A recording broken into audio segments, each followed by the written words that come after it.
Hai guys, nama aku Daniel. So hari ini aku nak share sikit kat korang cara nak batuk dengan betul ya. So bila korang nak batuk tu, korang kena tutup mulut korang tau. So ada 3 cara untuk korang nak batuk dengan betul. Okay? Cara yang pertama, bila korang nak batuk, pastikan korang tutup mulut korang dengan lengan ini. Okay? Cara yang kedua pula, korang boleh gunakan tisu ataupun sapu tangan untuk tutup mulut korang. Okay, dan yang pakai tisu tu lepas dah guna, korang boleh buang terus.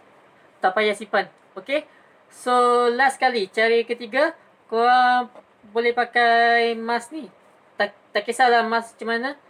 Janji korang pakai mask ni, boleh tutup mulut korang. Okay, macam ni ya.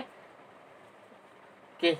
So, itu saja video aku untuk hari ni. Okay. Bye.